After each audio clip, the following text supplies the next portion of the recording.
More to Marketing. Welcome to More to Marketing, the podcast that explores marketing, product, and everything business. I'm your host, Susan, and today we're going to be talking about what is the brand of a soul? Or what is the soul of a brand? Which way around should we look at this? Is it the soul come first or the brand comes first? And I'm really excited to talk to someone about how he has brought this to life for many, many brands. Today, our guest is Joe Gulesserian, who is a seasoned brand creator, entrepreneur, and author. His career has expanded for decades on the frontline work of CPG industry, building and also advising brands across, and get this, Canada, US, Latin America, the GCC, and Africa. Not many you haven't gone to yet, so I'm really excited to hear all your insights. He is the creator of the Practical MBA on Economics and the Guerrilla Guide for Entrepreneurs and the Rest of Us, and the founder behind brands in the health and beauty space, and there are some very interesting ones. And he also blends in a lot of street-level market insights with a strategic brand architecture and design. He really does dig deep to understand the psyche and how to push competitive advantage. Joe is known for his ability to translate really complex economic realities like inflation and global competition into practical strategies that help brands not just survive, but become truly enduring. He has a deep expertise in brand design, positional ambiance, and storytelling, crafting brands with a distinct look, feel, and voice that connect emotionally with consumers. Through his work and teaching, he explores what he calls the soul of the brand. Why some brands like Apple, Nike, TikTok, and emerging brands like BYD become part of our lives and identities, while others fade away. Today, we'll tap into his experience and explore how brands talk, tell stories, and become enduring and endearing, and what it takes to build that brand so it lasts for generations to come. Welcome, Joe. Thank you for having me on your show. I'm so excited to have you here today. I've looked through some of your portfolio of a lot of your beauty brands, and some of them I recognize what could be in Australia working as well, which is fantastic. But first off, tell us about you and how you got here today. Well, I think you said the whole story, but the succinct story is my first trade was tool making. And then I went to engineering school, and I dropped out of engineering school. And then, I've done everything from, selling computers when I first started my career. And I think I was in my late 20s. I went to a health and beauty care company. I fell in love with the industry. I went to business school once I was in my 30s. And I absolutely dreaded high school. So, I taught for 2.5, 3 years. The students were wonderful at that time. And the nice thing about teaching is you probably learn more than your students. And some of the courses I had to teach were statistics and corporate finance. I taught marketing.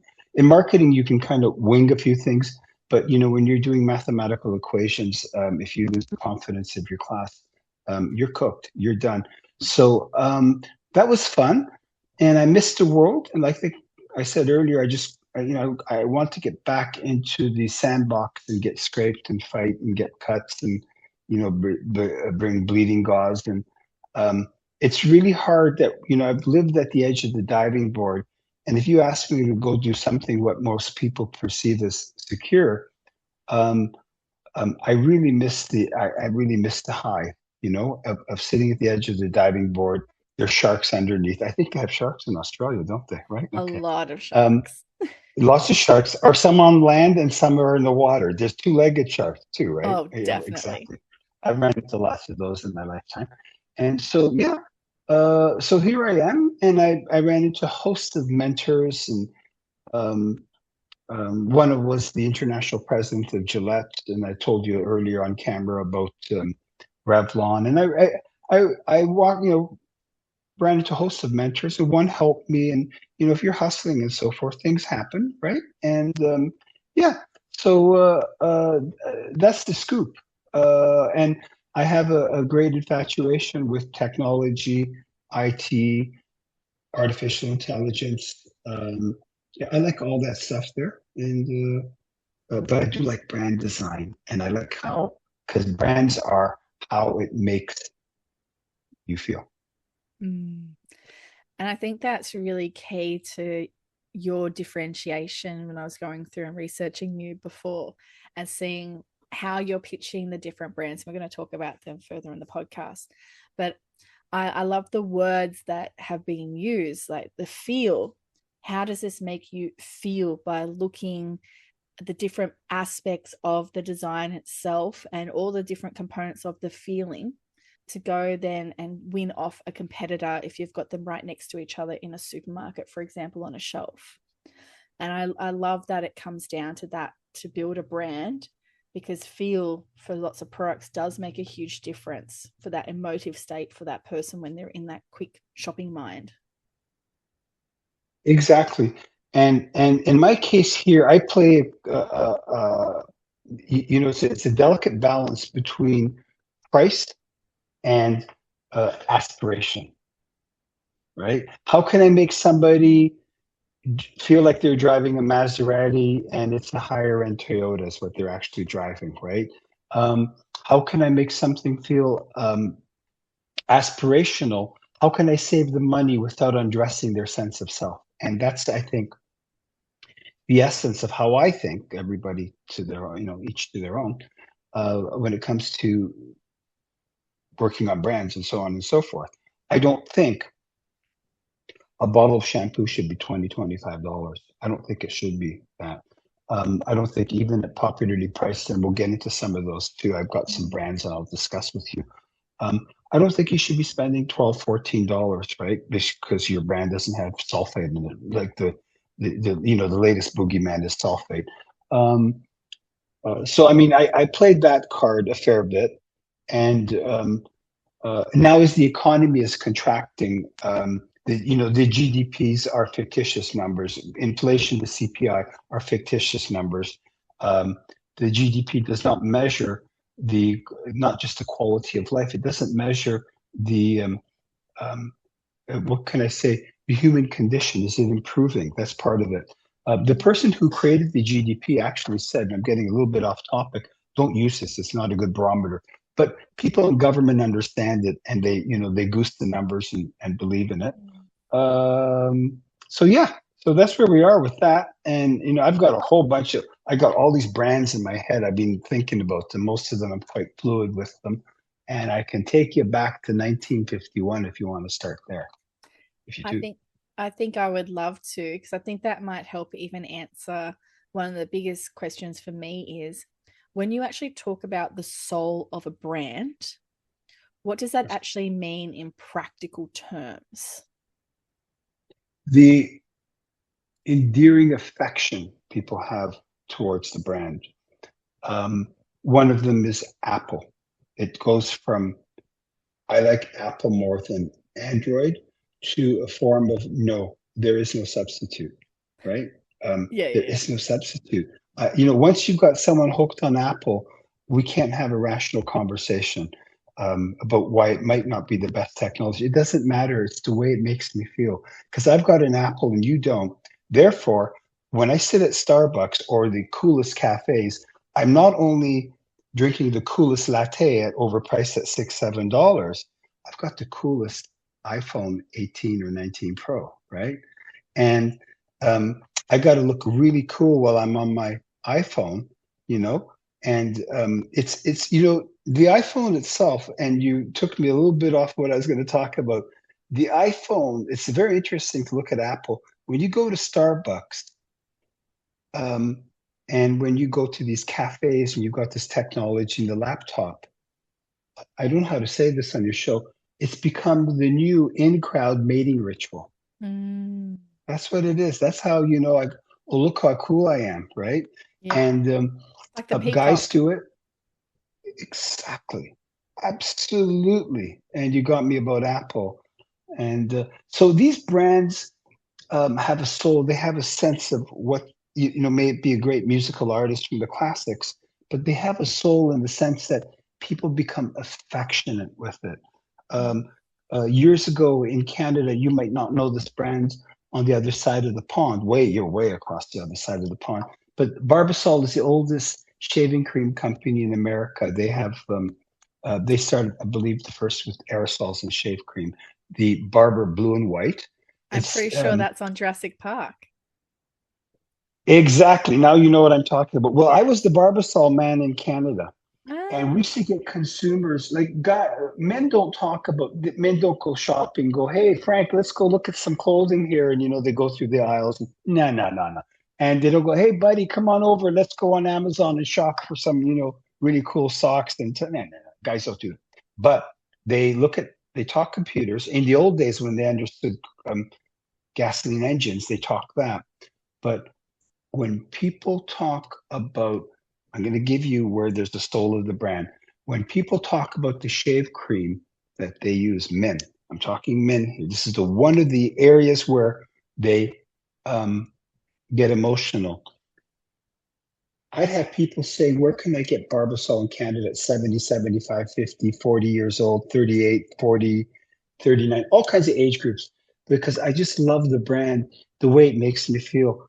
And um, there's one big reason for that, because they watch. You see, one of the most magnetizing moments between the father and the son is mm, when he watches his dad shave in the mirror. That's where my dad, we'd have conversations when I was a little boy, right? I could, mm. barely muster two sentences together. And I think he'd like me better that way too. Um, but when I watched him shave, that, um, affection I felt through my father, and a lot of young boys do, most do. Um, um, that shave cream brand, may it be Gillette or Barbasol, um, represents that. And if you lose your father as a gentleman and you can't communicate with them anymore, yes, you can. You can use the same shave cream and the razor that he did, especially the shave cream, because razors have changed. There's 5 blades, 4 blades, and so forth. And um, if that's one of the ways where you communicate as a young boy, communicating with your dad, it's the romanticism. I was a child. The world was not quite as twisted as it is now, and it is a pretty twisted world that we live in now. It always was reasonably twisted, but now it's more hyper twisted. So it's that when they talk about a soul of a brand, you can have a brand and you can listen. You come from marketing, you can listen to advertising. The idea is you want a brand to penetrate your mind so much that it makes you feel like you can live forever.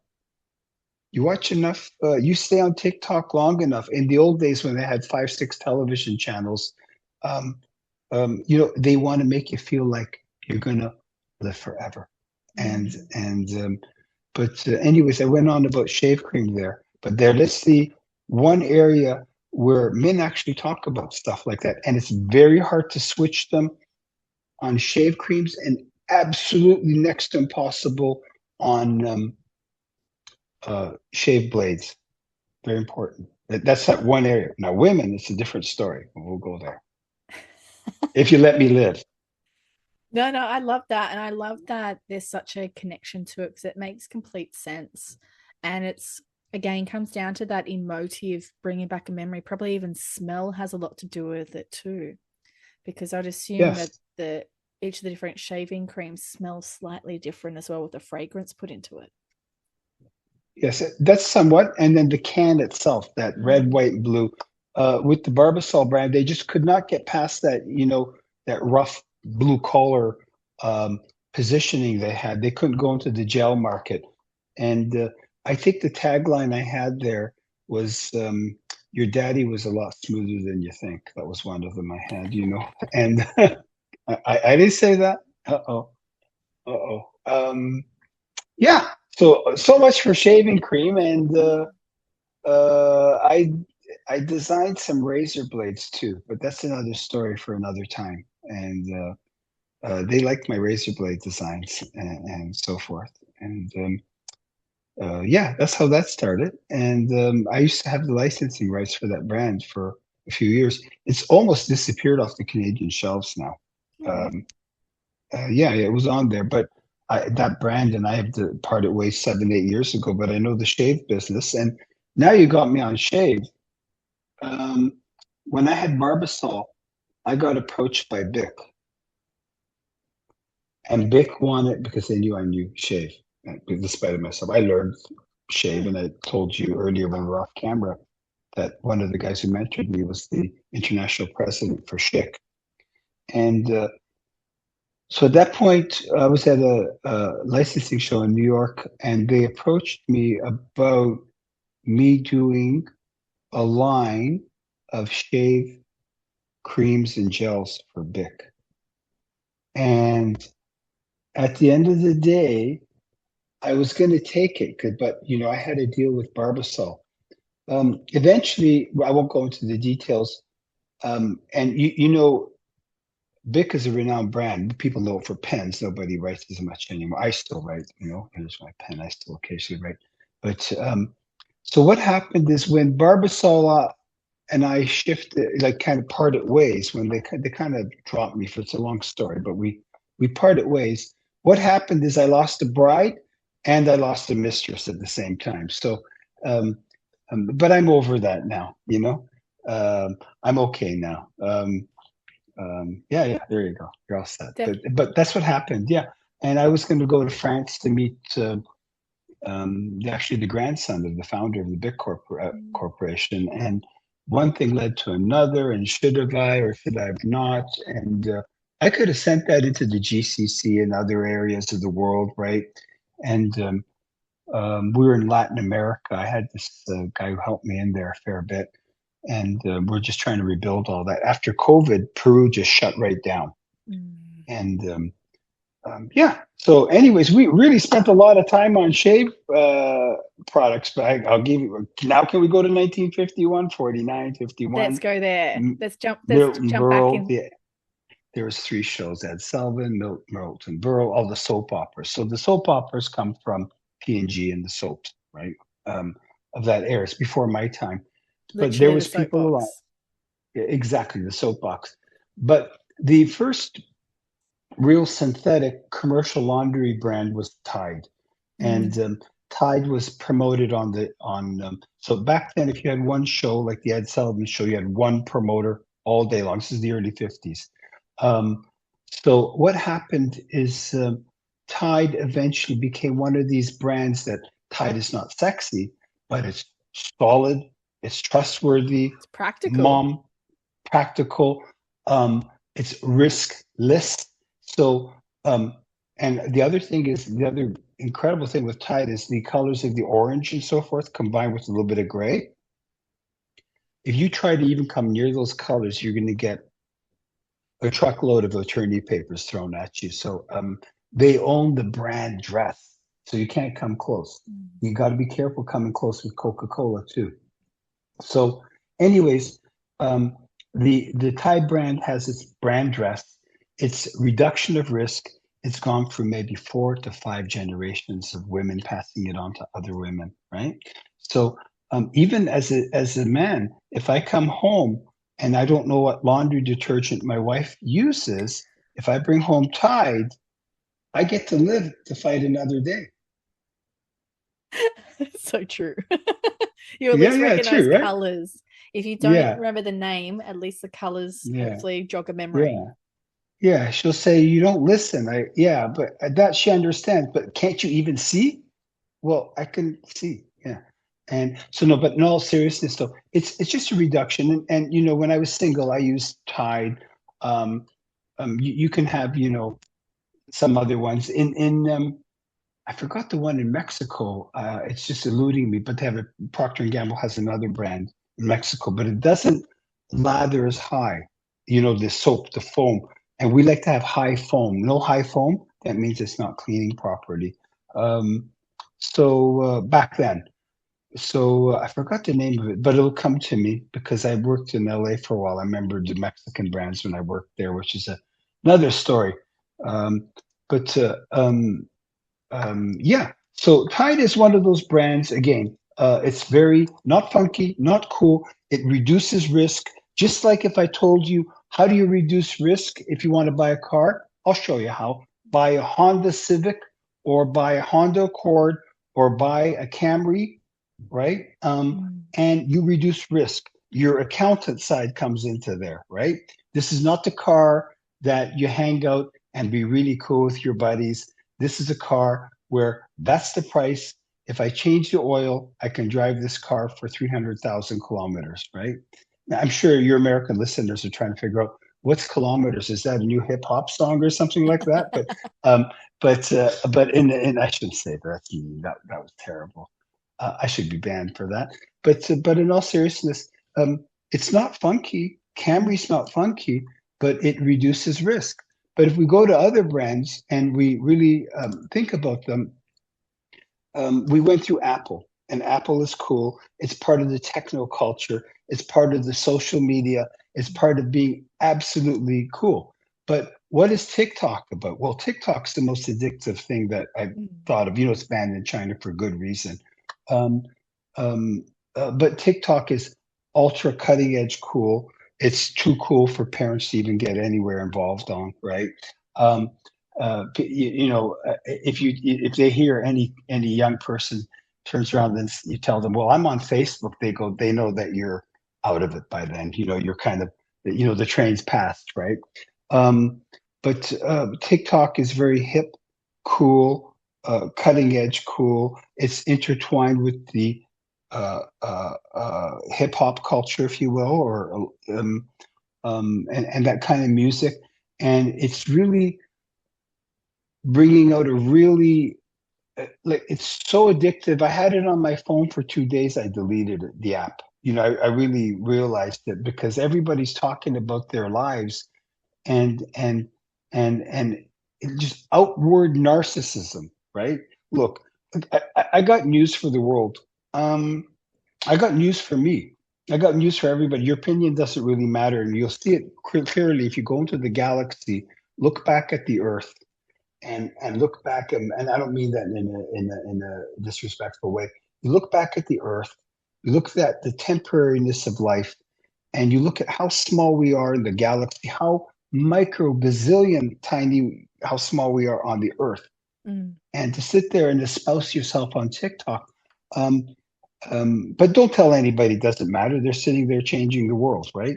But I'm not totally knocking TikTok. I think it's got some phenomenal stuff. It's got some not bad news. It's got some interesting stuff there, but the level of addiction, and then but that's one of those brands that have shaped the psychological condition of the mind. That's how what's Mm. happened here. It's shaped it. So that's one of them. I can't wait till the end of the show. You asked me what I'd like to be if I was a brand, but we'll come up to them there in a second. Now we'll go to Tesla. Mm. Elon Musk. I mean, eccentric. I believe he's a physicist or he studied economics as well. He studied in Canada actually for a while. I don't know all his degrees. He's from South Africa. What does Tesla mean? Um, the Tesla 3 is I think the second best-selling car in North America, one of the top three in the world, the Tesla itself. Uh, Elon Musk, along with his brand, is revered in China. Um, and he's revered in America. He did the correct thing. And like I said in my book, I wouldn't have involved myself with politics. Just, um, and he stepped back, which was the correct thing. I think people have kind of forgotten that he was involved in politics. Um, so his brand is saying originally came out. He didn't invent the EV. He's not the pioneer of the EV, but he made. If Steve Jobs made Apple cool, Elon Musk made Teslas cool. He made it Yeah. part The of personality and behind it. yeah, and I'm not like I find it quite interesting. For some neighbors you have a Tesla. The original message is I'm more virtuous than you, Mm. but not just virtuous. I'm not like just virtuous. I'm cool. Yeah. And I'm so cool that when you look up icebergs in the dictionary, you'll see my face there. That's how Mm. cool I am, right? And that's what Tesla says, and then now with SpaceX, and he's got his satellite system, so on and so forth. Um, he is one of the great thinkers, of our times. One of the great. I picked him as one of the 12 great entrepreneurs of all time in the history of civilization, at least in the last 125 years. So he's changed the human condition one level or another. Um, but now in China, people don't might or you probably know this. China is now the largest exporter of vehicles in the world, ahead of the Japanese and ahead of Germany too. Um, but yeah, so Tesla says virtuous, hip, cool. Do I enjoy the industrial design of Tesla? No, it's not my type of penning for an automobile. Um, but going back to Apple and Steve Jobs, what Steve Jobs did is I know he studied Harley Earl. And for those of your listeners who don't know who Harley Earl is, he's the man, along with, I believe, with Sloan at General Motors, came up with the concept of differentiation because um, what happened is Henry Ford said you could have any color car you want as long as it's black with the Model T. Everyone knows that. But Sloan, who's not the founder, I believe it was Durant was the founder of General Motors, he brought in Harley Earl, and they turned around and said a different car for every purse size. So they came up, the Cadillac, so on and so forth. Harley Earl was the industrial designer behind Cadillac, Buick, Oldsmobile, Corvette. He's the planning genius behind all that. And he had a bunch of designers work for him. He's an architect by training. So in terms of industrial design, he once upon a time, if you had an Oldsmobile, it was the 1950s, it you arrived, like you're cool.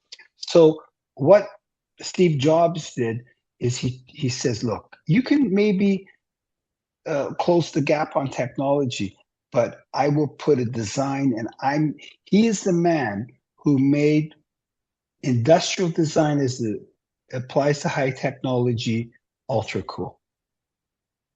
So that's Jobs' contribution. Eccentricities aside, he might have been a tough guy, difficult guy to work for. That's fine. Um, when you work for entrepreneurs, it's not the summer of love. They all have pressures. They got to make payroll. They lose customers. They gain customers. I They suppose they that get. that leads me to thinking, what separates then those brands that shine, like the ones you've just mentioned, compared to, and they last for decades, and they're still like Tide, you're still talking about, um, like Elon Musk and Apple, they've been around for quite a long time too. What about those that have those short moments of brightness then disappear? What do you think is that difference, that secret sauce that makes one lot enduring while the others just disappear? That's a very good question. I was going to answer it one way and saying if it's very short, like 3, 4, 5 years, 2 years, it was a trend brand. Okay. But if it was 7 years, 10 years and dropped, I'd say if you have a brand that can be passed to a generation, you got a big winner. Tide has, Apple has, Mercedes has, Tesla is going to, BYD is going to, the company in Build your own China that dreams. makes EV Yep. cars. Um, but I think one of it is, there's part of our core values. It's hard to define our core sense of what we want that doesn't shift. Look, I know the color lavender was hot, but now orange is hot. I know that hairstyle was really cool, but this hairstyle is cool.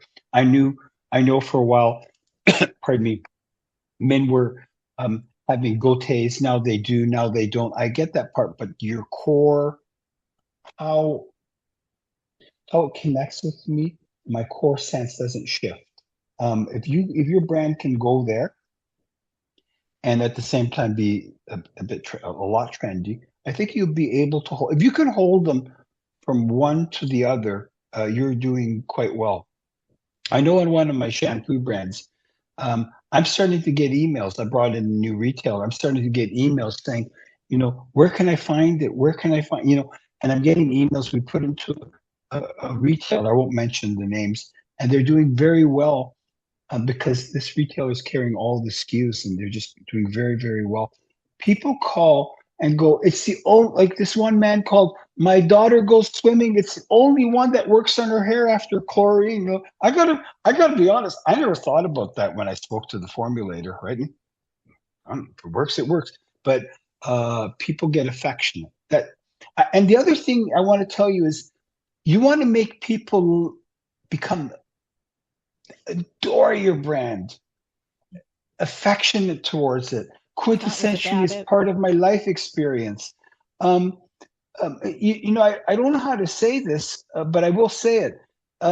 We need lifts. We need lifts every day. A lot of these fellas, they go out.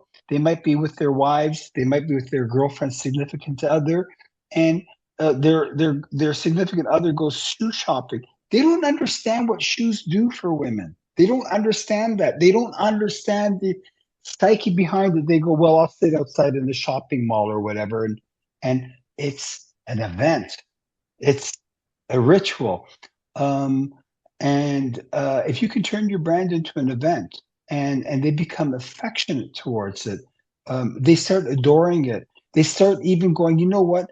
I never want to see your company go away. You guys are so nice. You treated me so, so nice. If we ever get a complaint on our products or something, I just send them a whole bunch of samples. I just send them like I really like to try and handle that one by one if I can.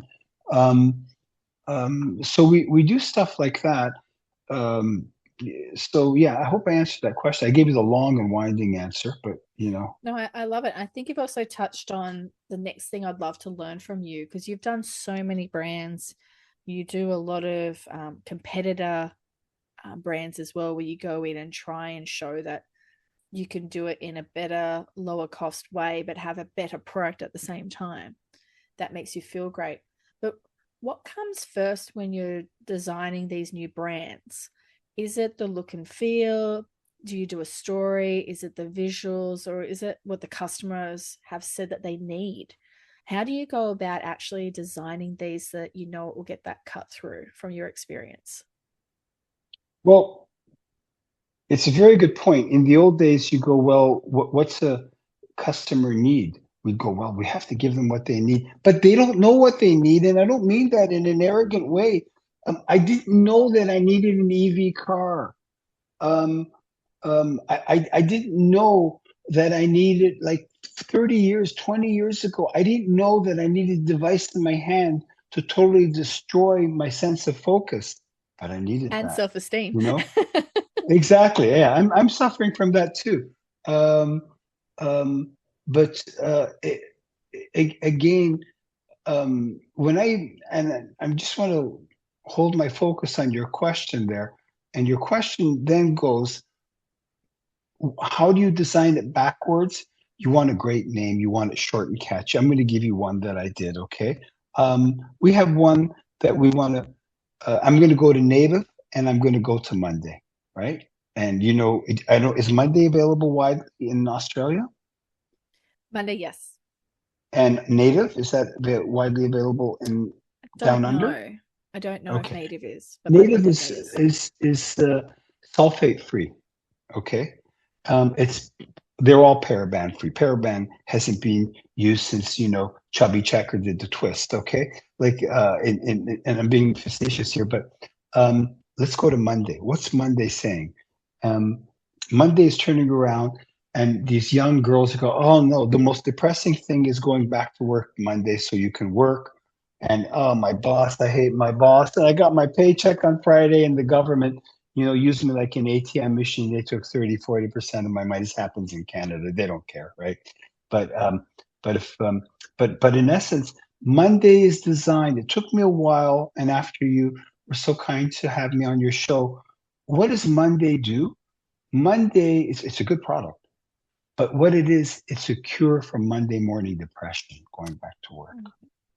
That's what it really is. It's a cure for, oh, geez, I got to go back. And I was just having such a good weekend, because because when I was 20 or 19 or 21 years old, um, the weekdays were designed by hell and weekends were for heaven. And I couldn't understand how my parents could stay home on the weekends. But what I was doing on the weekends is hanging out with my rocket scientist cronies, many of these various quasi-nefarious individuals. And yeah, I think that's why God invented youth so you can waste it. And I did a pretty good job myself. Uh, um, but in essence, to me, tribe says, I should say, Monday says, and your viewers won't see this, but you're going to see it. Monday turns around and says, I'm curing depression. You don't worry, I'm going to lift you. You're going to go work on Monday. You're going to think it's like Friday. Um, but you don't see this. So when I came up after native, I did I don't know, a hybrid between native and Monday. Monday is not clean ingredients, but native are clean. They use clean ingredients so you can put down your sink and they minimally harm the environment. Okay. So, but they're $14, $12, $11 a bottle, $12. But the one I'm going to show you, you see it on the screen. Mm-hmm. If you look very That's carefully, the lavender or lighter exactly. blue color bottle. Yes. Right. And I called mine tribe because we want to belong to that tribe, right? And don't ask me. Or, sometimes when it hits you, but the names have to be short. And the other thing you can do also is you can, if you like, you can put your prototype design on IG, and people want to give out their opinions now. In the old days, I wouldn't insult your product to your face, but once I get behind that keyboard, oh, I'm Godzilla. I'm just like, oh, you wait. It's like this. It's like your opinion and your vote matters. People actually believe stuff like that. But they get in there, and people can get really, really nasty. Um, in the old days, in the time of Don Draper um, and Madison Avenue, what they did is they had two-way mirror, one-way mirrors or whatever, and they had focus groups. And why are you preferring Tide over All, or why are you preferring Mercedes over BMW, or BMW over Toyota, or Toyota over Honda? And they talked, and these poor folks, they're not lying to you. They're being honest. They don't know what drove them to buy that car or that brand. Was it the smell of the interior? Was it the way the button? I'm a button pusher, by the way. When I go into cars, if those buttons aren't precise, now I'm gone. And the Japanese used to make them precise, but now in the lower end Japanese cars, they don't feel as precise as they did before. Anyways, that's my fetish there. But in essence, though, um, um, those are one of the things that really matter, in areas like that. So, a lot of these brands are just cures for, getting down. We're living in a time, it's just for getting down. And when you're down, you need a lift, right? If I buy a brand new shirt and I go out and wear it, I go to a nice store and I wear that shirt, that first time I wear it, it feels good. So you want to make sure that every time they use your brand, your product, your service, whatever, and I'm only talking health and beauty. Of course, there's so many technologies. I love technology. You want to make sure it feels good. It feels so, so good. You want to, in other words, so all your all women in your audience can relate to this, like buying a new pair of shoes. You can't tell me that doesn't feel good. And yeah, it does. And I know that. So yeah, that's all I do. So No, I like that because it's all about one, making sure your name is nice and short, but also that or have a bit of a sense of putting it out there and getting opinions as well, but also with a grain of salt, knowing when they're just being trolls versus when they're being more sincere. yes, and this is kind of leading to one thing I'll say. My friend told me this. My friend told me this. I've done. You get a lot. At the end of the day, you come from marketing. You understand this very, very well. If you have a business, new or otherwise, you have a brand, Until that customer departs with money, you got nothing. You just have a bunch of ideas. You're like Beethoven before he wrote sonata. It's just maybe an idea. Maybe they liked it. There's been some great products out there that just didn't sell. I've done them. I've made some pretty big mistakes, believe Well, me. let's Uh, talk about them. I'd love to know some, not necessarily yours, but maybe ones you've also seen. What are some of those mistakes that have really meant that that brand wasn't going to succeed or not succeed as well, and then you pivoted? What are some? Maybe give me two that you think really stand out that you just went, I'm glad I learnt the lesson. I've learned it from now on. well, I can talk about cars. I could talk about technology. I'll talk about one that kind of helped me. My mentor came out with a brand called Naturals back in 1990, 91. And it goes way back when the Heart to Heart series, they had a couple of celebrities on it, and they made a product that was naturals. Two things happened to it. The um, I forgot the name. The name will come with the actor that she was on there. She was on with the Heart to Heart. It was one of the series. Anyways, What was um, naturals? Was it shampoo? it was a It shampoo, was a shampoo. Yep. and two things happened. First of all, naturals was ahead of its time. That people were not looking for that. Second of all, the formulation had certain elements in it where it conflicted with the plastic bottle and the bottle started denting and caving in.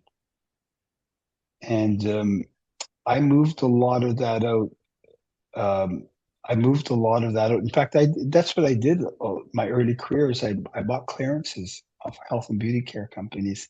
So I saw a lot of ones that kind of went disastrous. Um, Other products, I'll give you another example from the 1960s. I'll give you another one. The Pontiac Fiero. It was a really, I was going to use the Corvair, both cars. The Pontiac Fiero, this is General Motors culture. You know, they do them like Microsoft does now. Well, we bring it out, we make mistakes. You know what? We can fix it later. We're Microsoft, we're General Motors. And um, GM brought out the Pontiac Fiero two-seater car, really sexy, beautifully penned in the 1980s. I drove and rode in one. My friend of mine had it from the gym, and the car had zip. It handled really good. The brakes wore out in 5,000 to 10,000 kilometers. And they did do their longitudinal studies in engineering at General Motors. Um, and what happened is it got such a bad rap that they were never able to get over it. Um, that got a rap. But once they fixed it, and it was perfect, the damage was done. So those are two. The Yeah. other one is the Chevrolet Corvair. Very creative car, air cooled, advanced technologies for back then. And Ralph Nader's called it unsafe at any speed, right? Ralph Nader's not an engineer. He didn't go to engineering school. I don't know if you know this. I have an affectionate thing for cars. I was originally going to study automotive engineering. What I should have done is I should have studied industrial design for automotive design. That's what I wanted to do. I didn't want to get involved in those gears and sprockets and all that. My dad wanted me to, but that was another time. Those are a couple of them. And I'll give you a quick one I did.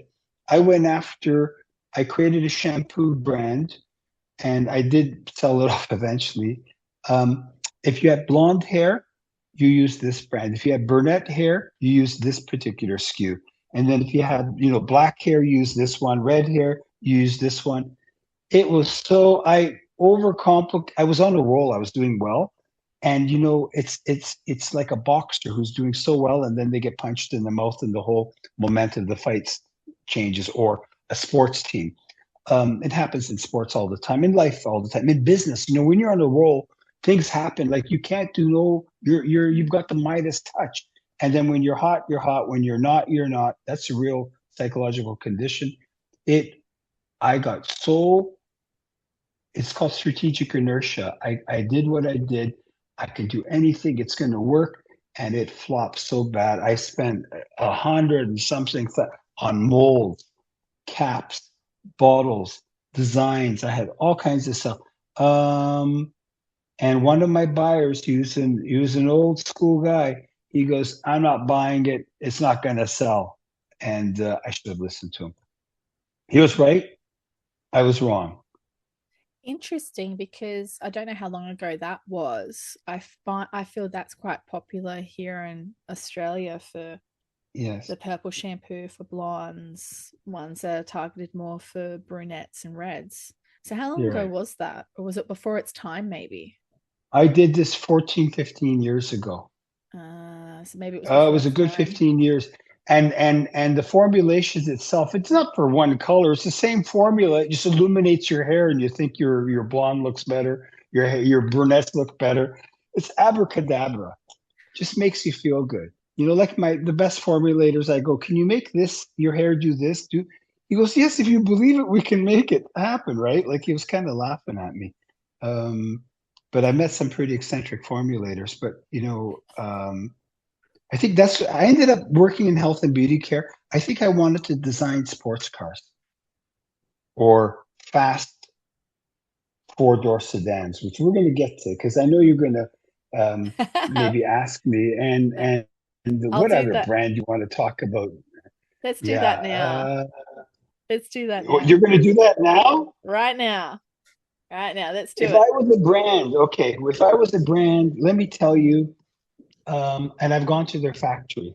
And many years ago, and I looked at their old um, offerings. And if I was a brand, I'd want to be Maserati. And I'll tell you why. I wouldn't want to be Ferrari because it's ostentatious. I wouldn't want to be Lamborghini because it's ostentatious.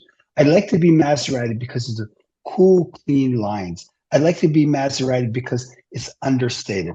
I'd like to be Maserati because it knows who it is. It doesn't even pretend who it is. It has total eccentricity and confidence. It doesn't have to be like anyone else. I like Maserati because of the cool sounds it makes from the engine and from the exhaust system. And I'd like to be Maserati because if I was Maserati, they would have introduced me to Enzo Ferrari. And Enzo Ferrari, I would have sat down and talked to him about engines, but he would have turned around and said, "You know, Joe, I want to introduce you to the designers of the E-Type Jaguar from 1965 and 64. So let's go take a little trip to the UK. And let's talk because Enzo Ferrari called Jaguar the most beautiful automobile, the E-Type, that he'd ever seen in his life. And this is coming from uh, an Italian.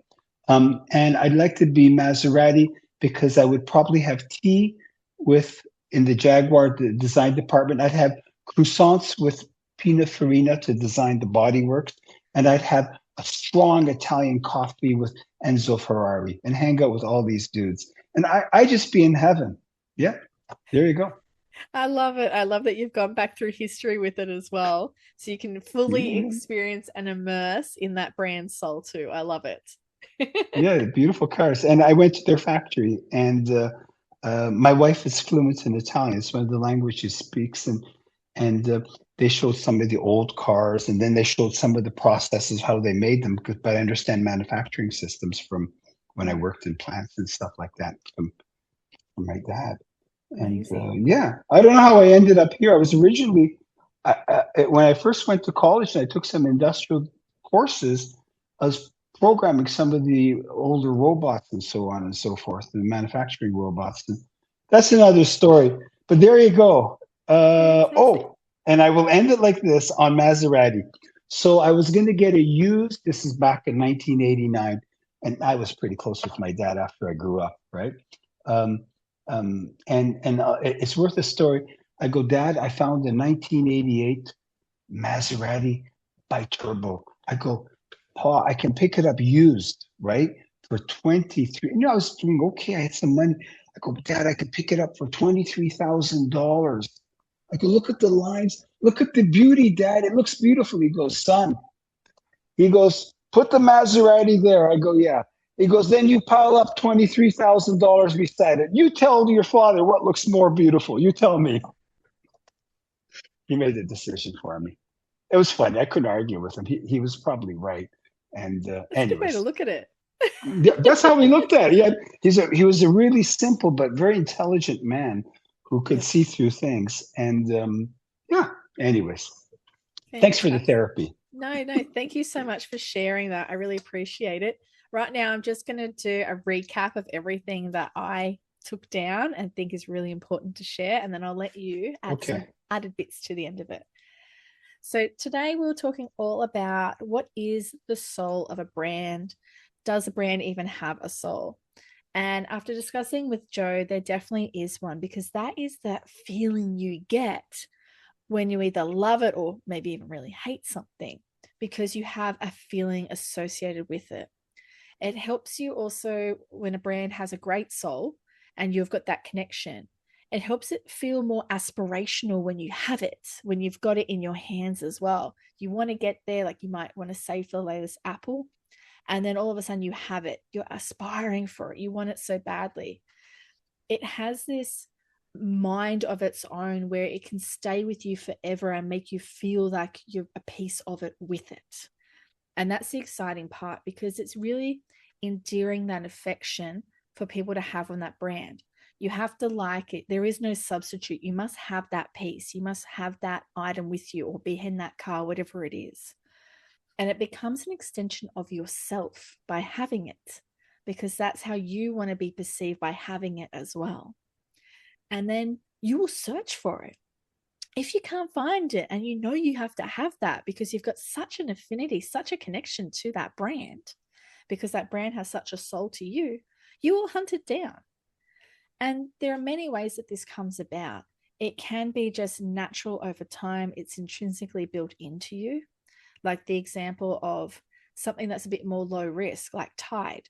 Having Tide as part of your laundry solutions, for generations it's been grown up. It's low risk, but it's just part of you. It's part of your family. It's part of that legacy of that generation that just gets passed down because you know it's safe. Or it could be a connection where it's more emotive, where doing that action actually brings you back certain memories. It might be the smell, the texture, like the shaving cream connecting you back with your father and son moments over time. And that just becomes part of you because you want to continue that tradition going forward and forward. So you're always using that same product. So it really can have a soul. It's about that connection to the consumers, the end users. And part of the formula for this is how the brand is dressed. So the brand will get up a little outfit. It will have its colors, its fonts, its way of talking about itself, the way it tries to make you feel with words. It has a connection potentially even to a personality. So we heard about Elon Musk, of course, is Tesla. Steve Jobs was, of course, Apple. The personalities behind it made those brands even more attractive, have more of a soul, and in some ways even virtuous. And people wanted to have that lift, to be associated with it, have that special moment. I've got this, I want this, I'm part of this, and be part of that brand storytelling. Now, design can make a huge difference. Those attentions to detail can actually make one shine out above another. Now, there are cases where this doesn't always work as your formula. Sometimes you might make a brand that turns into just a trend. And that's where it's just, it might only live for a couple of years, maybe just 7 years or something. And that's because it hasn't got part of the soul. Part of a soul is that shift, that it becomes generational, that it has a core to itself, that people ultimately feel that they're missing out. No one is still using the first Apple phone. They have moved on to the next generations, next waves, because of that trust. They adore it. They have affection. They have a connection that they won't shift, and they make it part of their core and their ecosystem. Now, what you can do is you can try and make events and rituals as part of your brand. We heard about the shaving cream. You try and connect it through to your advertising and marketing, or even your product imagery, to bring it about so it becomes a ritual. Names do help. Names that make sense, or names that are short, that really can get the attention. Pay attention to those. Get opinions, go to communities. Be mindful of trolls, of course. But sometimes if you get a community involved as you're building a brand, like CCs have done a great job of this, Subway have done a great job of this. They'll actually put votes out to customers to say, what should we make next? What's the next flavor? What is the next sandwich we should do? And by getting the community involved and getting them to vote, they're then excited and feel like they're part of that brand, part of that product build, and therefore back it, and it stays around for longer because it has a community behind it.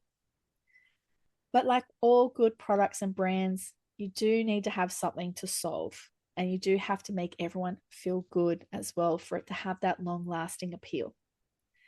Now, for me, I think some of the other great takeaways is also what to watch out for.